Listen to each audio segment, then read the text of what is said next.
Bon, bonsoir tout le monde. Mon nom est Isabelle Laurin et je suis secrétaire de Ensemble pour protéger nos enfants, l'organisme qui vous accueille ce soir pour la conférence sur le thème Dire oui à 12 ans, vraiment, et tout ce qui va être nommé comme statistique ou autre, toutes les références sont documentées. Vous pourrez revenir avec nous, on n'aura pas le temps de tout nommer, mais tout est documenté. Donc, bienvenue à notre vice-président. Notre présidente va se joindre à nous un petit peu plus tard. C'est Madame Anan Massoud et ce soir, c'est Monsieur Jean-Léon Lafitte, vice-président de EPPNE, qui va nous présenter les mots de bienvenue. Bien. Merci Isabelle. D'abord, je veux vous transmettre les salutations de notre présidente, Madame Annan, qui a des obligations familiales, un imprévu. Alors, comme vous avez plusieurs ont des enfants ici, je pense que beaucoup vont comprendre que c'est des choses qui peuvent arriver. Elle va nous rejoindre un peu plus tard, mais elle vous transmet toutes ces salutations. Puis, au nom de toute l'équipe, je veux vous remercier d'être là. Si vous êtes là, c'est parce que vous avez à cœur le sort des enfants au Québec. C'est quelque chose qui nous préoccupe énormément et on est prêt à mettre toute l'énergie, tout le travail, toute notre bonne volonté, toute notre participation pour les protéger. Alors, on est là pour ça ce soir, pour vous donner l'information, puis partager avec vous sur ce qu'on peut faire dans la situation actuelle. Alors, je te redonne la parole, Isabelle. On aura l'occasion de répondre à vos questions à la fin des entrevues. Ouais. Donc, la présentation suivante va être sous forme d'entrevue entre Monsieur Lucas Magnus, qui est professeur à la retraite d'histoire et de français, Madame Titine Quincy, qui est docteur en droit international, maman de 3 enfants, et Monsieur Jean Léon, aussi papa de 3 enfants, et qui est aussi président de l'Association des parents catholiques du Québec. Donc, Lucas, Titine, Jean Léon, à vous. Merci beaucoup, Isabelle. Merci à tous. Bienvenue à cette session. Alors, je vais commencer par mes deux invités. Bonjour, Monsieur Magnus. Bonjour, Monsieur Lafitte. Pour ceux qui ne vous connaissent pas, pouvez-vous présenter brièvement? Oui. Oui, c'est déjà fait un peu. Donc, c'est moi, Lucas Magnus. Et donc, je suis professeur d'histoire et de français à la retraite, belge d'origine. Je suis depuis 10 ans à Montréal. Et depuis presque un an, je suis membre du conseil d'administration de EPPNE. Merci, Lucas. Moi, c'est Jean-Léon. C'est ça, mon titre principal, c'est vraiment papa de 3 enfants. C'est la raison pour laquelle je suis ici. C'est la raison pour laquelle je m'implique et à la fois dans l'Association des parents catholiques du Québec et dans l'association et regroupement d'associations Ensemble pour protéger nos enfants. Lucas, je vais commencer par vous. Je pense qu'on peut se tutoyer. Oui. Merci. Nous savons que tu as donné un exposé sur le danger de l'enseignement de l'idéologie du genre dans nos écoles québécoises il y a quelques semaines déjà et qu'on peut regarder notamment sur notre site Internet. Pourquoi ce deuxième thème aujourd'hui sur le consentement à 12 ans? Eh bien, en tant que EPPNE, nous voudrions approfondir un autre aspect qui nous préoccupe beaucoup au sujet de l'éducation de nos enfants dans nos écoles. Il s'agit de la volonté de sexualiser nos enfants. Et nous voudrions expliquer dans ce contexte la manière utilisée pour parvenir à sexualiser les enfants. Et la manière qu'on utilise est le principe du consentement, qui en fait rend nos jeunes disponibles en réalité aux abus sexuels. Nous allons l'expliquer pendant cette conférence. Et pour bien comprendre ce titre, dire oui à 12 ans, vraiment. Pourquoi ce thème est-il si important? Comme je disais, nous devons absolument protéger nos enfants des abus sexuels de tout genre. Pour cela, nous devons être conséquents et nous tenir à l'interdit suivant. Un adulte ne peut jamais se rapporter avec un mineur ou une mineure sur le plan sexuel. Cet interdit inclut également tout langage sexuel adulte, qui d'ailleurs ne peut pas être compris par l'enfant. Le langage sexuel et les actes sexuels n'ont pas leur place à l'école, ni ailleurs. Il s'agit là d'une transgression vieille comme le monde, qui dit que l'on ne peut pas trahir l'innocence d'un enfant ou d'un jeune qui est en plein développement. Or, si la société est choquée par les abus, et nous le sommes, il faudra que la société prenne en considération cet interdit, faute de quoi elle ne prend pas les moyens de prévenir les abus. En parlant le langage sexuel adulte aux enfants, notamment dans nos écoles, ceux-ci sont sexualisés contre leur volonté, car les enfants ne sont pas demandeurs naturellement de rapports sexuels. Ils ont besoin seulement de tendresse, d'affection, d'amour et d'instruction. L'école doit faire de l'instruction. En les entraînant dans un registre sexuel qui leur est étranger, on est en train de pervertir les enfants et indirectement de favoriser des abus sexuels. Voici maintenant, on va vous montrer une petite vidéo tirée de l'émission avec Sophie Durocher de ce qui se passe dans nos classes au Québec.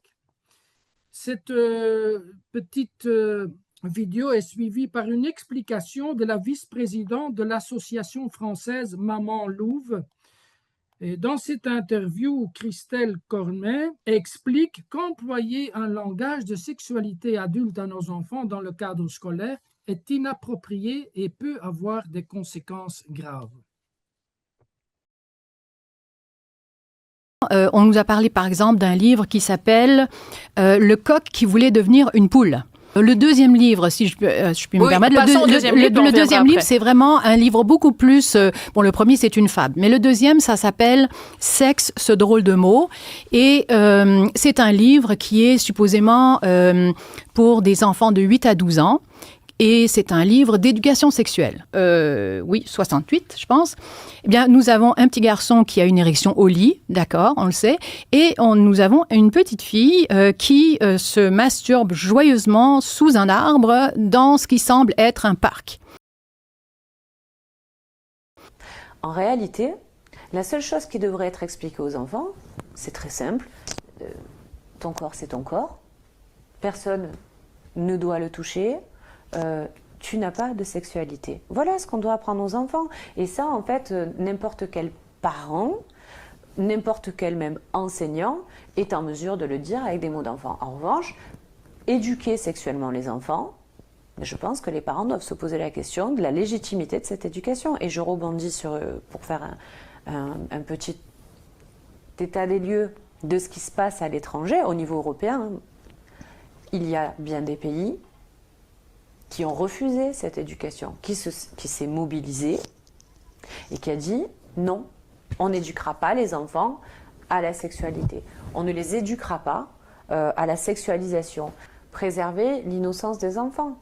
Et on est précisément là-dedans. C'est-à-dire que c'est quelque chose, au-delà d'être sacré, qui est nécessaire pour le développement de l'enfant, pour en faire des adultes équilibrés demain. C'est certainement pas en allant livrer la sexualité à un enfant qu'on va l'aider dans le présent, ni dans son futur. Merci beaucoup pour cette vidéo. J'étais encore en train d'y penser. Avant de continuer, je voulais poser la question suivante. On parle beaucoup de la question de l'idéologie du genre. Et je veux savoir s'il y a un lien entre l'idéologie du genre et le sujet d'aujourd'hui. Oui, il y a un lien.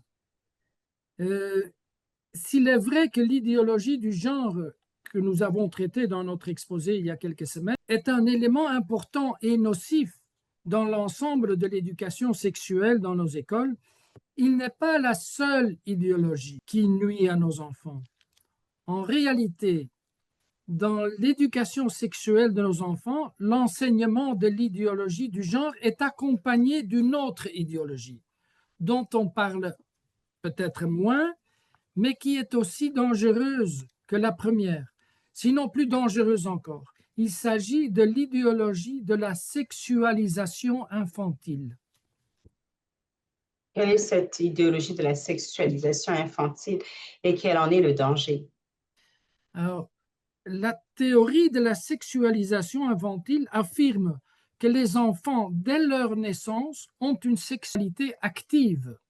Et donc, par conséquent, la théorie développe le raisonnement suivant, que l'enfant ayant une sexualité active aurait la capacité de consentir, de dire oui ou de dire non à l'invitation par un adulte à un acte sexuel.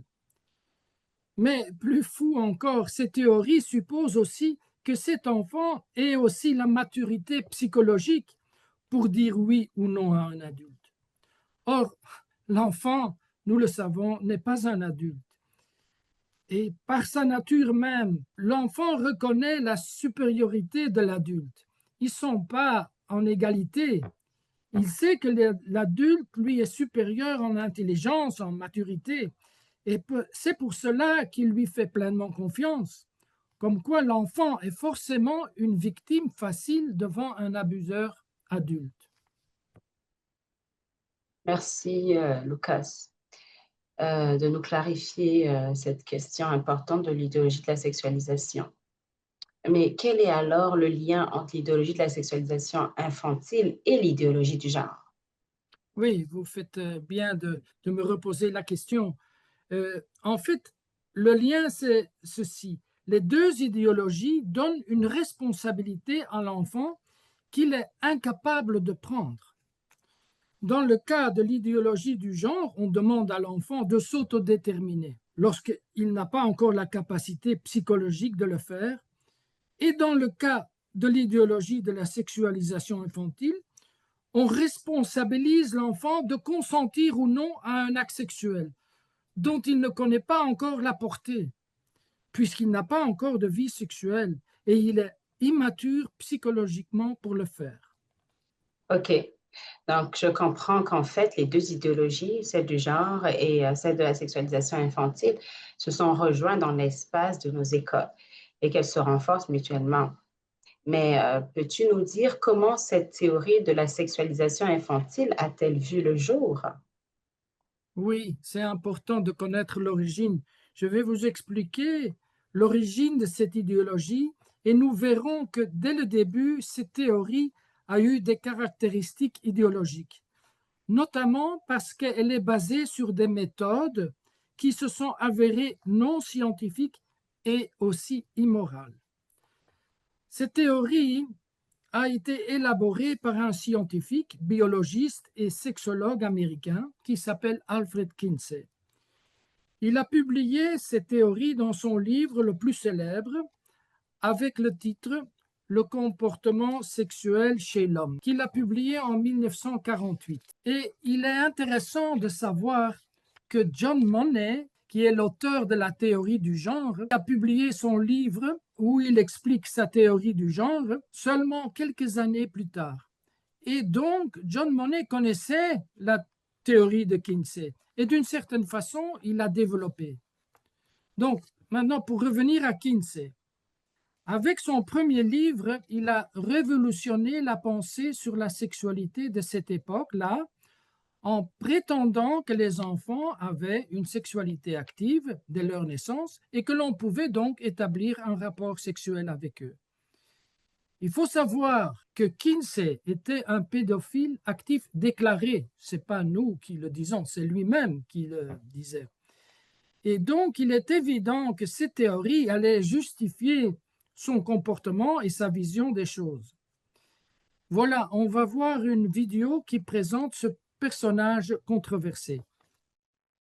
Et là, par contre, effectivement, on peut trouver des origines qui sont bien plus anciennes, qui sont les travaux d'un pédocriminel qui est Alfred Kinsey et de ses disciples qui vont développer toute une idéologie avec des concepts fumeux, des pratiques d'études totalement véreuses, où ils vont essayer de démontrer que le bébé est un être qui naît sexuel, notamment en faisant des expériences absolument ignobles, en stimulant par des pédocriminels qui vont stimuler des petits bébés et mesurer des orgasmes qui sont en fait des crises qu'on impose à ces petits bébés. Alfred Kinsey a fait entrer la sexologie dans l'ère moderne, au moyen d'études scientifiques menées à grande échelle. Il se sert de son prestige académique pour poser des affirmations surprenantes pour l'époque. La fréquence de la masturbation, des relations extra-conjugales et de l'homosexualité.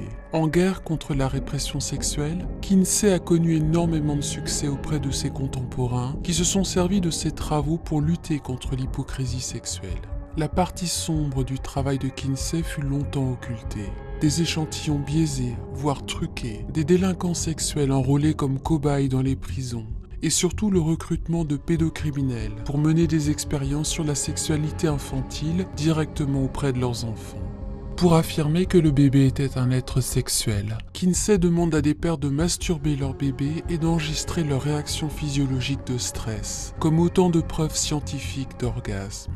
Il s'agissait de viols organisés de bébés à des fins de propagande pédocriminelle.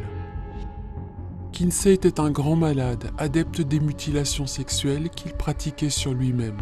Jeune homme, Kinsey a commencé par s'insérer des objets dans l'urètre, des pailles, des cure-pipes, des crayons, puis des brosses à dents pour se punir de ses pulsions homosexuelles. Ces pratiques l'ont accompagné tout au long de sa vie d'adulte, au point de s'être circoncis lui-même, sans anesthésie.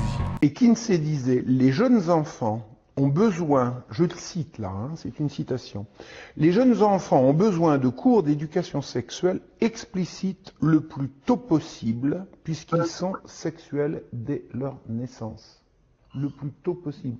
C'est ce qu'on est en train de nous vendre pour l'éducation sexuelle à partir des petites classes. Absolument. Il y a des programmes promus par les Nations Unies pour faire de l'éducation sexuelle la plus explicite possible dès les petites classes. Kinsey nous l'a vendu dans les années 50. Ouais. Et il disait également, les enfants peuvent tirer des bénéfices de relations sexuelles avec des adultes, y compris leurs parents. Merci beaucoup. On ose espérer que les scientifiques n'ont pas tous suivi cette théorie de Kinsey. Oui, heureusement, pas tous ont suivi Kinsey, mais certains, oui. Mais certains, beaucoup, ne sont pas d'accord avec cette théorie. Ils se basent pour cela, entre autres, sur la théorie freudienne, appelée la théorie de la période de latence. Cette théorie de la latence a été développée par Sigmund Freud et se réfère à une phase spécifique du développement psychosexuel de l'enfant qui se situe généralement entre l'âge de 6 ans et le début de la puberté, environ 11-12 ans. Selon Freud, la période de latence est une phase durant laquelle les pulsions sexuelles et les préoccupations liées à la sexualité deviennent latentes chez l'enfant. C'est-à-dire, latente, ça veut dire moins active. Freud la considère comme une période de relative stabilité sur le plan psychosexuel, marquée par une diminution des intérêts érotiques manifestes et une réorientation de l'énergie psychique, qu'il appelle libido, vers d'autres sphères, telles que l'apprentissage, les relations sociales et le développement cognitif. Cette théorie de la latence est une des raisons pour laquelle de nombreux pédopsychiatres sont d'avis qu'il ne faut pas, à cet âge-là, sexualiser les enfants. Qu'en est-il des programmes d'éducation sexuelle dans nos écoles au Québec? Voilà, oui, on a bien étudié les programmes et voici les extraits du programme du ministère de l'Éducation pour les cours d'éducation à la sexualité. Je vous lirai quelques phrases qui montrent toute l'ampleur qui est donnée à la sexualisation de nos enfants. Alors, Titine, est-ce que je peux vous demander de lire les titres des programmes? Commençons avec l'école primaire pour des enfants de 6 à 8 ans. Illustrer par des exemples concrets comment se vit la sexualité et s'exprime dans sa vie d'enfant. La deuxième phrase pour des enfants de 10 à 12 ans. Développer une meilleure connaissance de soi dans l'expression de sa sexualité d'enfant. Développer leur capacité à reconnaître une situation d'agression sexuelle, savoir quand et comment déployer les habiletés préventives et d'autoprotection. Oui, arrêtons-nous un moment sur cette phrase-ci. On voit bien qu'on apprend aux petits-enfants comment se protéger contre des abus sexuels d'adultes. Et ça peut sembler positif, mais la question est comment on va s'y prendre. L'objectif peut paraître louable, c'est-à-dire que l'on voudrait enseigner aux petits-enfants comment se protéger, s'autoprotéger. Malheureusement, la manière que l'on veut utiliser est inappropriée. Effectivement, est-ce que c'est responsable d'expliquer la sexualité adulte aux enfants qui n'ont pas de sexualité et qui donc ne peuvent même pas la comprendre? Le fait est que lorsque l'enfant rencontrera un abuseur adulte, l'enfant, en sachant que l'adulte lui est supérieur, qu'il a autorité sur lui ou sur elle, l'enfant lui fera confiance et donc ce que l'enfant se rappellera de ce qu'il ou elle a appris à l'école comme sexualité adulte pour pouvoir s'autoprotéger, ces notions lui sembleront connues et ne vont pas l'empêcher de faire confiance à l'abuseur. En plus, on peut se poser la question si parler de sexualité adulte ne peut pas choquer, voire traumatiser les élèves. Comme nous verrons dans des exemples plus tard dans cet exposé. On va vous donner des exemples. Comme quoi, au lieu de les protéger, on risque de déranger leur développement psychologique propre à leur âge. Par rapport au terme de autoprotection, on peut se demander aussi si c'est raisonnable de rendre les enfants responsables pour leur protection contre les abus d'adultes. Ne serait-il pas le rôle des adultes de protéger les enfants et d'empêcher qu'ils ou elles soient abusés? Ne serait-il pas beaucoup plus utile de former des enseignants et d'autres intervenants en les outillant de techniques pour repérer les signes des enfants qui sont victimes d'abus? Rien ou beaucoup trop peu est fait pour cela ici au Québec. On se contente de donner la responsabilité de s'autoprotéger aux enfants même. Oui, donner cette responsabilité aux enfants dès leur jeune âge est à la limite scandaleux. Et au niveau secondaire, qu'est-ce qui est enseigné? Voilà, en deuxième secondaire, pour des adolescents de 13-14 ans, existence de mythes sur la précocité de l'agir sexuel. Cette phrase-ci, cette première phrase, avec cette phrase, existence de mythes sur la précocité de l'agir sexuel. Comprenons bien cette phrase. Avec cette phrase, on peut expliquer que ceux, par exemple, les parents qui préconisent, qui trouvent que l'enfant n'est pas encore mûr et préparé pour l'agir sexuel parce qu'il est trop petit, que ces personnes-là, ces parents-là, sont restés en arrière et croient encore dans les mythes. Dans ce point du programme, on veut convaincre les enfants que ce mythe doit être détruit et qu'à son âge, il peut bien agir sexuellement. Et le texte du programme continue en mentionnant les mots suivants. Connaissance de soi, masturbation, caresse, baiser, étreinte. Voilà, puis on continue en troisième secondaire. Pour les ados de 14-15 ans, on lit entre autres. Réponse sexuelle, désir, excitation, orgasme, engagement amoureux ou relations sans engagement, relations occasionnelles, amitié avec bénéfice, aventure sans lendemain, relations planifiées ou non, protégées ou non, consentement. Si je comprends bien, dans le programme d'éducation sexuelle, on est bien sur la ligne de Kinsey qui promouvait la sexualisation infantile et qui, de conséquence, proposait de préparer les enfants à ce qu'on pourrait appeler une carrière sexuelle, n'est-ce pas? Oui, oui, c'est exact et c'est inquiétant. Lucas, peux-tu nous donner des exemples concrets sur le contenu de ces cours? Voici une brève vidéo de Jean Léon, qui est avec nous aujourd'hui, on l'a déjà vu, et de ce qui a été enseigné à son fils de 13 ans. Mon fils est en secondaire 2, il a 13 ans, il a commencé à recevoir le nouveau cours de sexualité à l'école. On lui a enseigné qu'il pouvait maintenant coucher avec les filles de 15 ans, qu'il pouvait former un couple avec 3 personnes, 4 personnes, 5 personnes, 6 personnes, contrairement à la définition du mot couple. On lui a dit qu'il pouvait même être plus nombreux, qu'ils pouvaient se rendre jusqu'à 30 personnes et qu'à ce moment-là, on appelait ça une communauté qui vit ensemble et qui ont des relations sexuelles ensemble. Autrefois, on appelait peut-être ça de l'échangisme ou une partouze. On lui a dit que dans cette communauté ou dans ce couple-là, on efface le mot engagement. Ça n'a pas d'importance, on parle plutôt de participation. Pendant le cours, il y a des enfants qui ont quitté la classe. On est allé les chercher dans le collège pour les ramener en classe. Il y en a qui se sont bouchés les oreilles, qui ont fermé les yeux, qui ont regardé leurs pieds, qui ont essayé de lire autre chose.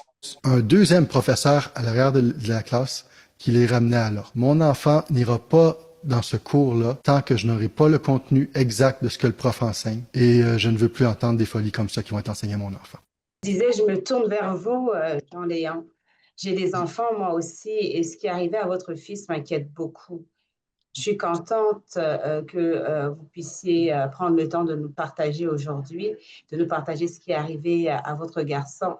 C'est presque incroyable que son professeur lui ait enseigné qu'il pouvait maintenant, dès l'âge de 13 ans, avoir des relations sexuelles avec des filles ou garçons de 15 ans, qu'il était possible pour lui de former un couple, 2, 3, 4, 6, même 30 personnes, dans lequel cas on modifiait le terme de couple pour utiliser plutôt le terme de communauté, que le professeur a pris soin d'effacer le terme engagement dans le couple pour le remplacer par le terme participation. Enfin, elle a établi une séparation entre le cœur et le corps, parlant du fait d'avoir des relations sexuelles sans engagement, sans amour. Je suis surprise, je suis vraiment surprise que l'on prévoit tout cela comme enseignement à nos enfants et que je crois que beaucoup de parents ne sont pas conscients de ce qui se passe et de ce qui est enseigné à leurs enfants dès leur plus jeune âge. Il me semble que cet enseignement prépare nos enfants petits à avoir une sexualité active. C'est quand même assez bizarre. Il me semble que cela devient plus explicite pour les élèves prépubères pour devenir très explicite pour les élèves à partir de 12-13 ans. Alors, Jean-Léon, je me suis demandé ce que vous avez fait après ce qui est arrivé à votre fils. Oui, bien sûr. Tout de suite, j'ai demandé à parler à la direction de l'école. J'ai rencontré la responsable du secondaire 2 avec la vice-directrice de l'école. Et je leur ai demandé s'ils étaient au courant de ce qui était enseigné dans la classe, de ce qui venait d'être enseigné. Et ils n'étaient pas au courant. Alors, je leur ai posé la question, mais vous ne savez pas ce que votre professeur d'éducation sexuelle enseigne en classe? La réponse formatée qu'on m'a continuellement donnée, c'est ils enseignent le programme du gouvernement. Alors, je leur ai dit, très bien, montrez-moi dans le programme du gouvernement où ce qui vient d'être enseigné est indiqué. Bien sûr, ils ne pouvaient pas me l'indiquer. J'ai eu la chance, tout de suite, mon bon ange m'a inspiré d'amener avec moi un témoin. Je pense que c'est très important parce que la première chose qu'il me disait, ça ne cause pas de problème à d'autres parents, vous êtes tout seul dans la situation. Et très vite, j'ai vu qu'il cherchait, c'était une façon de faire, il voulait m'intimider, mais j'étais avec un témoin qui était là avec moi. Donc, on a discuté, puis je leur ai dit que moi, je voulais avoir le contenu du cours exact, pas le programme résumé sur Internet de ce qui est enseigné par le gouvernement, et que je voulais avoir l'agenda du cours, quand le cours sera enseigné. Dans les deux cas, on m'a refusé. Alors, je leur ai dit, moi, tant que je ne sais pas ce que le professeur enseignait exactement à mon enfant n'ira plus dans ce cours-là. Vous n'enseignerez pas des choses aveuglément comme ça. Vous ne savez même pas ce que le professeur enseigne. Puis moi, je dois admettre qu'un étranger vienne parler de sexualité comme ça à mon enfant. Il n'y en est pas question. Alors, depuis ce temps-là, je retire mon enfant du cours de culture et citoyenneté québécoise, qui est le principal cours dans lequel est donné le cours d'éducation sexuelle. Je viens le chercher, il demeure avec moi dans la voiture le temps, on va faire une activité ou autre, puis je le ramène après la période. J'ai fait ça toute l'année.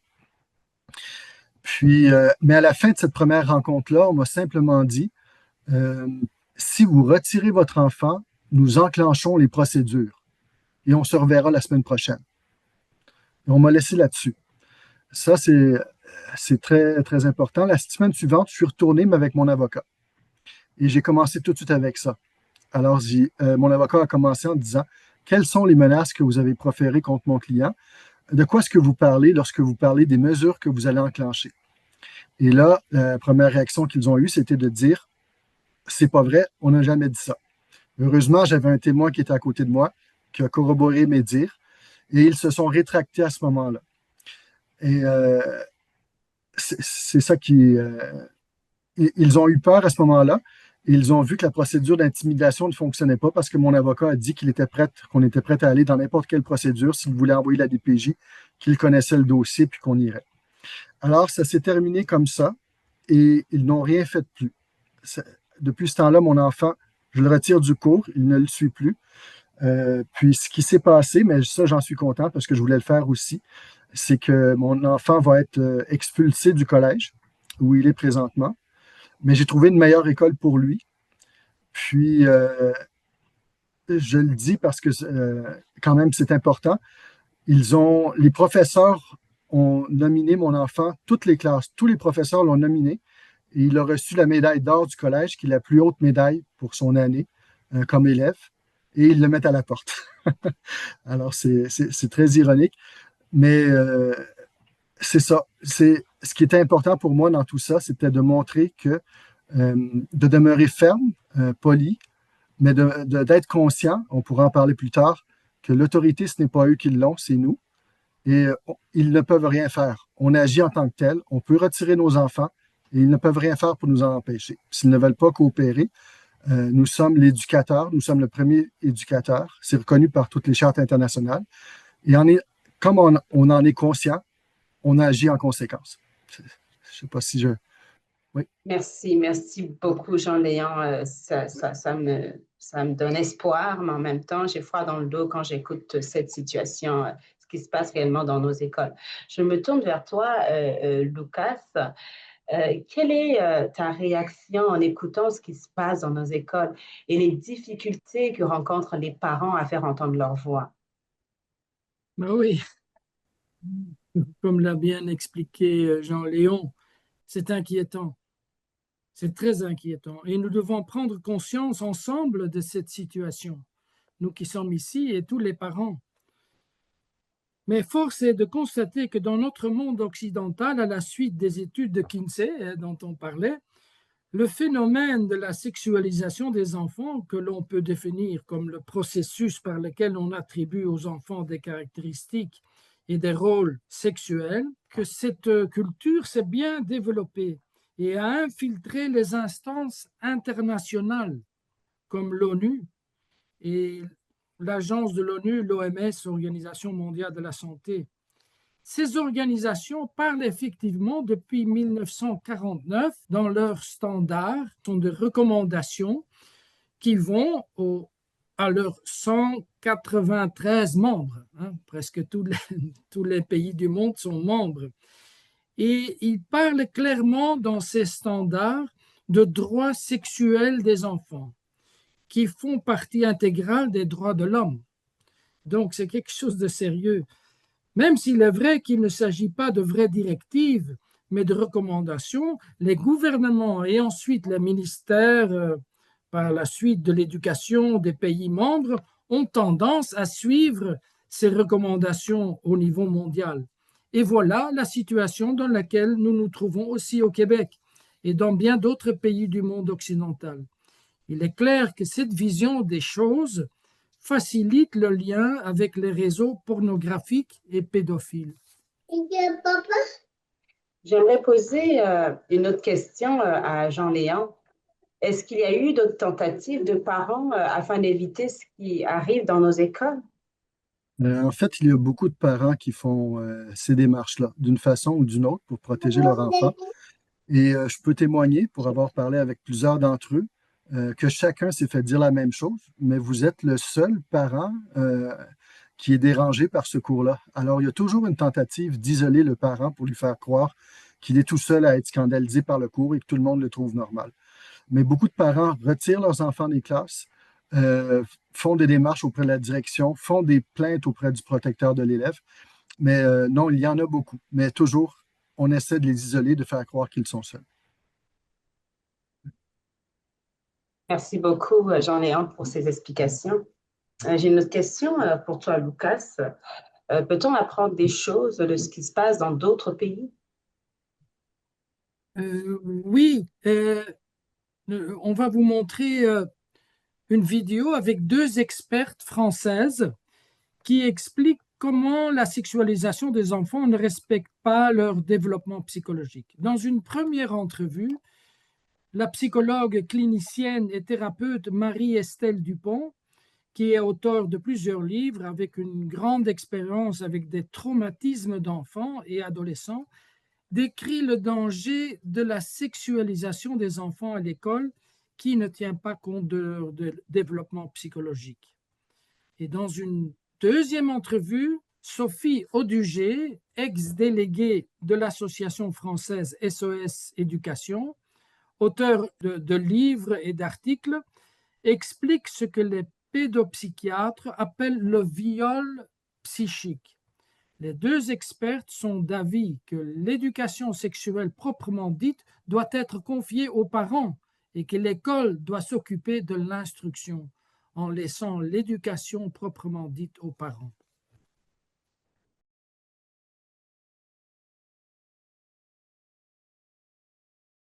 Développement affectif et cognitif, ouais. Il suit le développement physiologique. Jusqu'à la puberté, l'enfant prépubère est immature physiologiquement pour la sexualité d'adulte. De la même manière, il est affectivement et cognitivement immature pour une sexualité d'adulte. Il a une exploration progressive de son corps qui est une expression de la sensorialité. Et le problème aujourd'hui, c'est qu'on est dans une société qui dénie la différence des sexes, la différence des générations, la position de l'adulte qui a... Le déni biologique. Et le déni biologique, oui. La différence des générations, surtout la différence entre le dedans et le dehors. C'est-à-dire qu'on va parler à l'école du droit à l'intimité, ce qui est déjà une injonction paradoxale. La posture de l'adulte, que ce soit le parent ou toute figure qui a autorité sur l'enfant, c'est d'abord un rôle de par-excitation. C'est-à-dire que notre rôle d'adulte pour que la société tienne, c'est que les futurs adultes soient capables de canaliser leurs pulsions. Donc on doit d'abord par-exciter l'enfant. Est-ce que ça vous viendrait à l'idée, André, si je vous confie pendant quelques heures un petit enfant de 9 mois, de lui donner de la viande non moulinée? Non, parce qu'il n'a pas de dents. C'est-à-dire que notre rôle d'adulte, c'est de présenter la réalité à l'enfant au fur et à mesure de ses capacités d'assimilation.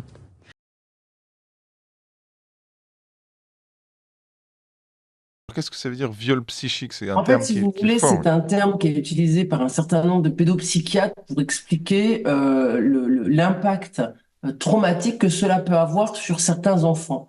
En fait, quand vous obligez un enfant à entrer dans un registre sexuel à un âge où il n'est pas du tout capable de recevoir cette information, Maurice Berger explique très bien les mécanismes traumatiques, c'est-à-dire c'est quand vous obligez un enfant à aborder un thème auquel il n'a absolument pas pensé avant, et donc vous faites effraction dans son psychique. C'est-à-dire que vous l'obligez à aborder un sujet qu'il soit à refuser parce qu'il n'a pas du tout envie d'en parler ou d'y rentrer à ce moment-là, soit parce que son imaginaire, c'est-à-dire ce qu'on va appeler sa vision fantasmatique, va être contraint d'imaginer des choses qu'il n'est pas en mesure de recevoir à ce moment-là.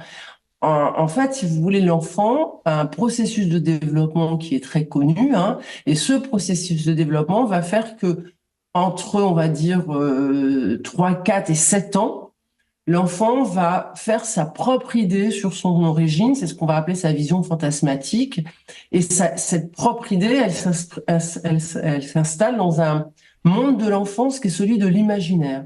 C'est ses constructions à lui.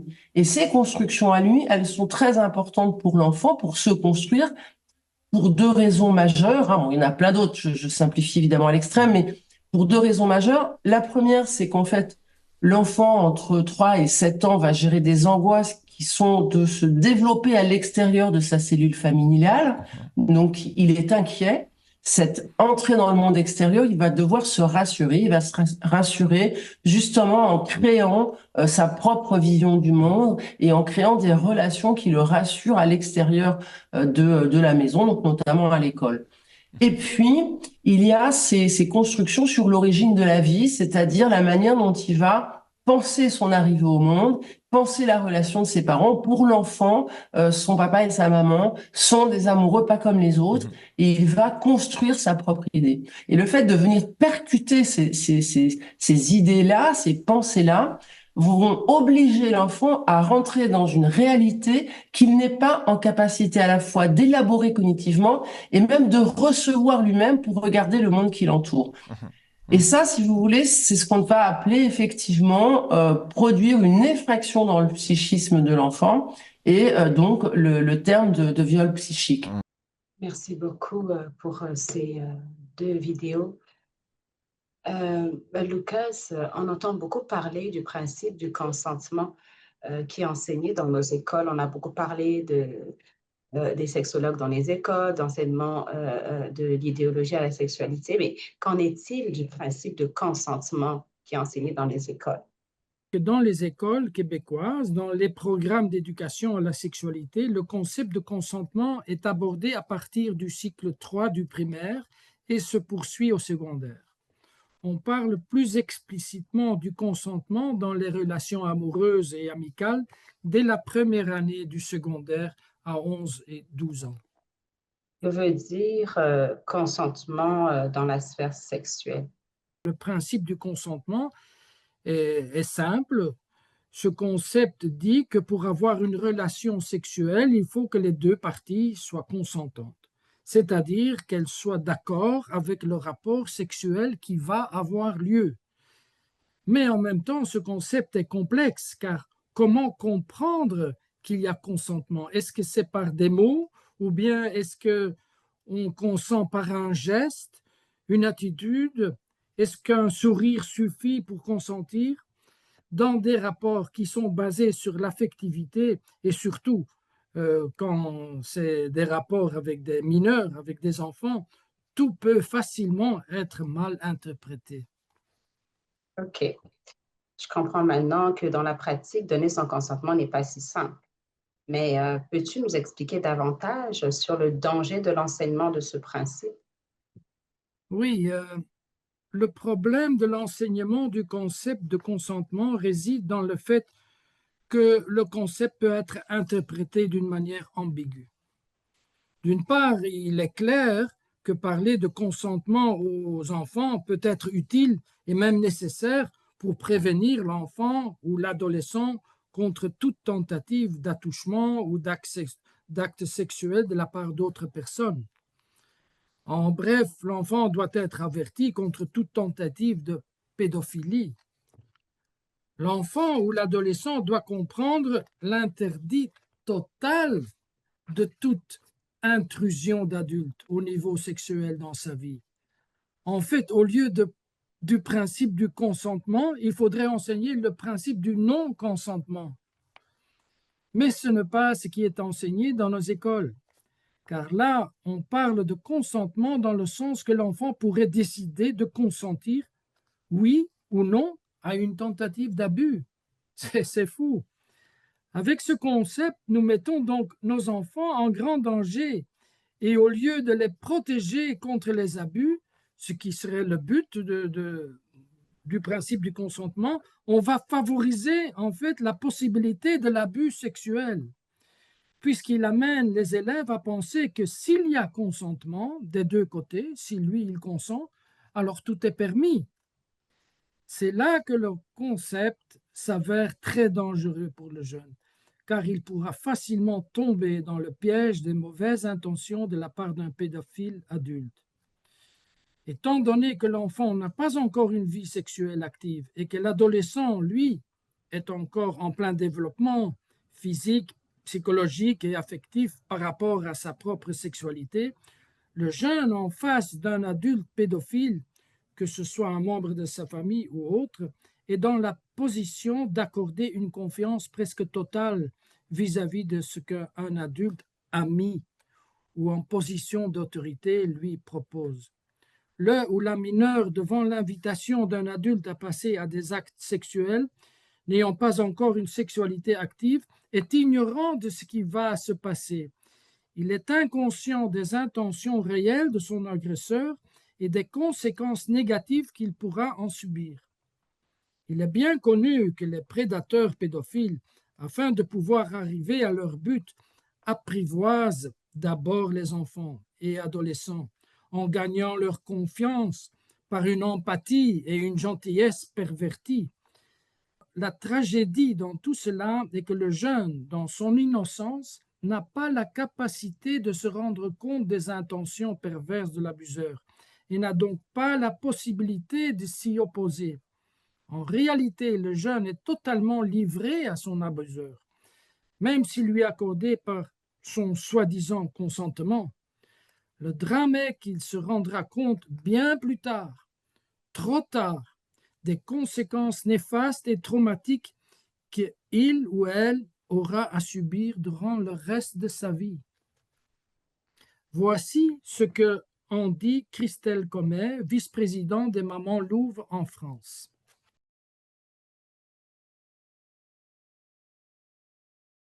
On a inventé cette idée folle que de faire des cours d'éducation à la sexualité. On est en train de former les enfants au sexe et non pas permettre aux enfants de lutter contre les violences sexuelles et sexistes, parce que c'est ça à la base. Il faut savoir que tout ça est à travers le cadre d'un programme de santé qui émane de l'OMS, donc on est sur quelque chose de mondial. On a des standards européens qui disent voilà ce qu'il faut appliquer en termes de santé sexuelle, et on est sur un développement d'éducation complète à la sexualité, au prétexte que pour que les citoyens demain soient de bons citoyens, qui puissent ne pas être confrontés à d'éventuelles violences sexuelles et sexistes, on va leur donner les clés. Mais en fait, quelles clés? Parce que les enfants n'ont pas à avoir de droits sexuels. Les enfants ne sont pas encore dans la sexualité, ils ne sont pas d'ailleurs équipés psychiquement, mais c'est tant est que ça semble fou de devoir le justifier. Un enfant n'a pas de sexualité. En revanche, on vient nous dire oui, mais les enfants, il faut quand même les protéger. Mais est-ce qu'on va les protéger, encore une fois, en leur donnant accès à de la sexualité adulte, en leur expliquer la fellation, ce qu'est la sodomie? Est-ce utile? Parce que c'est important, il s'agit de leurs enfants, et une fois qu'on les effracte, on ne revient pas en arrière.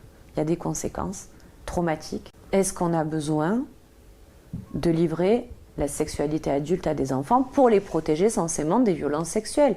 Un enfant, il naît avec des jambes, pour autant, il ne sait pas marcher dès qu'il sort du ventre de sa mère. Et c'est valable aussi pour la sexualité, c'est-à-dire que l'enfant naît avec un sexe, mais qui n'a pas la même fonction que lorsque l'on est adulte.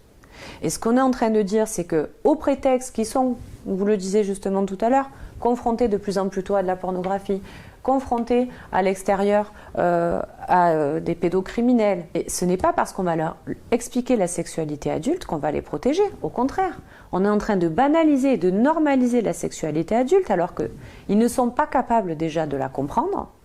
Donc un enfant à qui on va expliquer qu'on peut faire ce genre de choses, il va falloir nous expliquer demain s'il est confronté à un pédocriminel, comment il fait pour savoir, alors que sa maîtresse ou que l'infirmière lui a dit qu'on pouvait pratiquer la sodomie, qu'on pouvait pratiquer telle ou telle chose. Comment il fait pour savoir si l'adulte qui est en face de lui, en plus c'est pas tous des gens déguisés avec des manteaux noirs comme on peut l'imaginer, les pédocriminels ils installent un climat de confiance avec les enfants. On les a à la sympathie, avec leur environnement d'enfant. Donc comment on va les aider, clairement, à lutter contre ces gens, à leur expliquer ce qu'est le consentement? Il n'y a pas de consentement chez l'enfant, il n'y a pas de droit sexuel chez l'enfant, il n'y a pas de sexualité. C'est ça qu'il faut dire aux parents. Cette vidéo nous fait bien comprendre le danger pour nos enfants vis-à-vis d'un adulte prédateur. Mais si j'ai bien compris, le consentement joue aussi dans les rapports entre adolescents, n'est-ce pas? Jean-Léon, nous avons regardé avec stupeur ce que l'enseignant de votre fils enseignait par rapport aux rapports sexuels. Que pouvez-vous nous dire encore sur le danger du consentement? Avant de traiter la question du danger du consentement, je voudrais juste revenir sur l'histoire de mon fils parce que dans ce qui a été dit, c'est exactement ça ce qui s'est passé. Quand mon fils m'a raconté ce qu'on lui avait dit en classe, il m'a dit, Papa, je suis choqué, mais au sens d'être sous le choc. Il n'avait jamais imaginé ces histoires de couple à 6 personnes, ni non plus n'avait imaginé une communauté de vie sexuelle à 30 personnes qui correspond à sa classe, quoi. En fait, puis là, c'est ça, j'ai commencé à lui parler à ce moment-là. Exactement, j'ai dit le contraire de ce que le professeur disait. L'importance, combien c'est important et c'est beau de ne pas séparer son cœur de son corps, que c'est un don de sa personne qu'il fait et que c'est pour ça qu'il faut se préparer à ce don-là et en prendre toute la mesure. Puis pour ça, c'est ça, il n'est pas prêt à son âge à vivre ça. Je lui ai expliqué la relation sexuelle comme 2 feuilles de papier qui se collent l'une à l'autre avec une colle très forte. Puis c'est ça que fait la relation sexuelle, ça va te souder et c'est bien que ça te soude comme ça. Contrairement à ce que disait le professeur, c'est très mauvais si tu es séparé de ton corps est séparé de ton corps et que tu vis de multiples expériences sexuelles. On connaît des jeunes maintenant, ils ont ce qu'ils appellent des fucking friends ou c'est seulement pour des activités sexuelles. Et ces jeunes-là qui ont vécu des choses comme ça, en ce moment, beaucoup, vivent très bien célibataires parce qu'ils ont perdu une sorte de capacité d'aimer et d'émerveillement par rapport à la vie sexuelle et la beauté de la sexualité. Alors, on leur a brisé quelque chose qui est un cadeau merveilleux et une expérience merveilleuse qu'ils pouvaient vivre dans un couple à construire. On les a plutôt orientés vers ce qu'ils appellent, et j'ai entendu des professeurs de sexualité appeler ça comme ça, une carrière sexuelle. Alors, c'est pas du tout ce que, comme parents, on rêve pour nos enfants. Et c'est pas ce qu'ils rêvent, eux non plus, dans leur enfance. Ils veulent fonder une famille.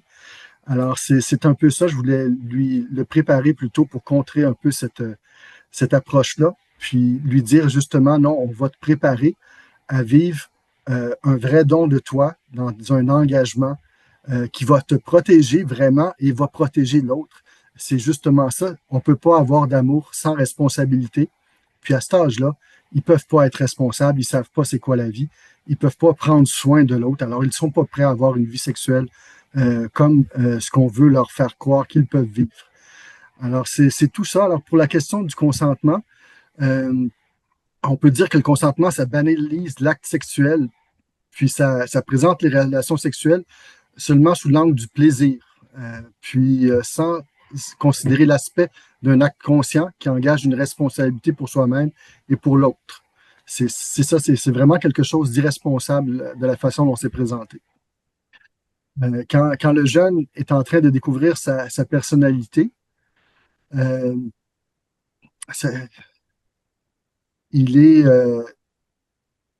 est pas à cette étape-là. Alors, c'est vraiment ce qui est vécu, c'est vraiment...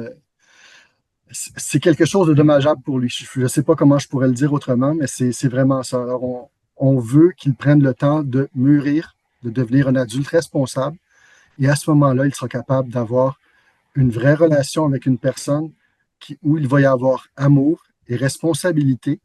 Et pas seulement que le consentement, parce qu'on peut consentir pour soi des choses qui nous font mal. Puis à cet âge-là, que ce soit l'un ou l'autre, ils ne sont pas conscients de ce qu'ils vont faire, puis il y a toujours des perdants. Alors, c'est un petit peu mon opinion sur le consentement à cet âge-là. Merci beaucoup. Merci beaucoup, Jean-Léon. Oui. Lucas, comment guider nos enfants alors qu'on vit dans un monde où ils sont influencés de toutes parts, désormais dans les écoles, à l'extérieur, partout. Nos enfants sont influencés. Comment est-ce qu'on peut les guider? Ben oui, comme on a dit, il est évident que l'accompagnement des parents pour les adolescents dans leur développement sexuel est d'une importance capitale pour ceux-ci durant cette période délicate de l'adolescence. Et par rapport au consentement, je dirais seulement ceci encore, je répète un peu ce que Jean-Léon a dit et qui est la position aussi d'ensemble pour protéger nos enfants. en présentant le principe de consentement, au lieu de protéger nos enfants, on aura à l'école diminué sa protection. Il va se livrer à beaucoup d'expériences et il va en souffrir beaucoup parce que les expériences d'amour, etc., et avec la sexualité vont laisser des traces et des blessures profondes. Donc, on va diminuer sa protection et augmenter sa souffrance. Voilà, c'est ce que je répondrai à ta question. Merci beaucoup, Lucas, pour ces clarifications. Excusez-moi. Merci beaucoup, Jean-Léon. Nous arrivons à la fin de notre présentation. Un grand merci à tous. Avant, comme conclusion, je vous invite à regarder une dernière vidéo de Madame Danielle Balthazar, que nous remercions vivement pour avoir réalisé ce montage dans lequel Sophie Audugé, que vous avez vu tout à l'heure, répond à la question formulée dans le titre de cet exposé. Dire oui à 12 ans, vraiment. Cette dernière vidéo nous fera comprendre en même temps la responsabilité que les adultes, nous tous, et en particulier les parents, avons pour protéger nos enfants. Merci beaucoup pour votre intérêt pour notre cause commune. Bon visionnement de cette dernière vidéo de 4 minutes. Et nous continuerons après avec une session de questions et réponses. Merci.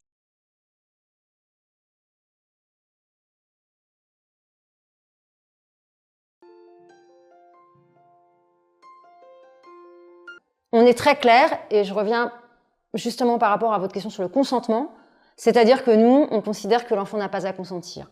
Un enfant ne peut pas dire oui, parce qu'en fait, c'est non automatiquement. L'enfant n'ayant pas de sexualité, il ne peut pas y avoir de notion de consentement. Absolument. Pour nous, on considère que c'est un mythe du consentement qui met en danger les enfants et qu'on doit, au contraire, apprendre à l'enfant parce que c'est important pour lui que son corps lui appartient, que personne n'a à le toucher, que personne ne peut lui demander de le toucher et qu'il n'a pas à consentir parce qu'il est un enfant immature, qui est petit, qui est vulnérable et qui ne peut pas se protéger. Et c'est aux adultes de le protéger et donc aux adultes de faire en sorte que l'enfant ne soit pas dans ces situations-là et de prévenir l'enfant qu'il existe des personnes de confiance, des personnes sérieuses qui, si jamais il est en danger, vont le protéger immédiatement. Donc là, on est très clair sur le fait qu'il est important, tout petit, d'avoir une prévention auprès des enfants et d'avoir tout un cadre institutionnel, des adultes formés, pour identifier les signes qui pourraient laisser penser qu'un enfant est victime d'abus sexuels et d'avoir toute une organisation humaine et compétente pour le prendre en charge, accompagner la révélation et le protéger immédiatement. Ça ne se n'est pas fait du tout. C'est que pour cela, il n'y a pas besoin de parler du registre de la sexualité adulte. Aucune étude ne prouve, scientifique, et ça c'est pour ça que c'est important d'avoir fait un travail avec des médecins, aucune étude ne prouve qu'il faut parler de la sexualité adulte, il faut utiliser le langage du sexe et les termes scientifiques du sexe pour favoriser la révélation chez un enfant. C'est-à-dire qu'il n'y a absolument pas besoin de donner des mots scientifiques au sexe pour que l'enfant puisse révéler, et il est malhonnête de penser que l'éducation à la sexualité va permettre à l'enfant de se protéger puisque c'est un enfant, il est donc vulnérable, voire très vulnérable, et qu'il ne pourra jamais se protéger d'un adulte qui a une emprise sur lui, et notamment une emprise affective. Et dans le cadre des abus sexuels, cette emprise, elle est affective, évidemment. Donc, c'est véritablement à nous les adultes et à nous la société de nous organiser pour rendre possible la protection des enfants à tous les niveaux et certainement pas leur demander de se protéger eux-mêmes d'adultes qui sont plus forts et qui leur font évidemment un chantage affectif dont ils ont énormément de difficultés à se défaire du fait qu'ils n'ont pas une capacité psychique suffisamment développée parce qu'ils sont des enfants, tout simplement. Et vous estimez justement d'ailleurs que ces cours d'éducation à la sexualité, en fait, ça consiste aussi un peu à dire aux enfants, on vous donne les éléments pour vous protéger vous-même et puis débrouillez-vous. À partir du moment où vous dites on fait des cours d'éducation à la sexualité parce que ça permettra aux enfants de pouvoir se protéger eux-mêmes ou de pouvoir révéler, non, en fait, c'est faux. C'est faux. Et je dirais que peut-être, il y a 20 ou 30 ans, on n'avait pas autant étudié ces phénomènes-là, Aujourd'hui, on sait très bien comment ça se passe. C'est documenté, la façon dont l'agresseur va abuser des enfants petits, quelle va être la manipulation affective. On sait très bien tout ça. On a malheureusement beaucoup de jeunes adultes abusés qui ont eu le courage de témoigner, d'expliquer ce qu'ils avaient vécu, d'expliquer pourquoi ils n'avaient pas parlé, d'expliquer que c'était pas possible de parler, d'expliquer que la sidération a fait que parfois ils se sont souvenus alors qu'ils étaient des adultes. Donc, si vous voulez, on sait que c'est à la société de protéger les enfants et qu'aujourd'hui, la société ne le fait pas.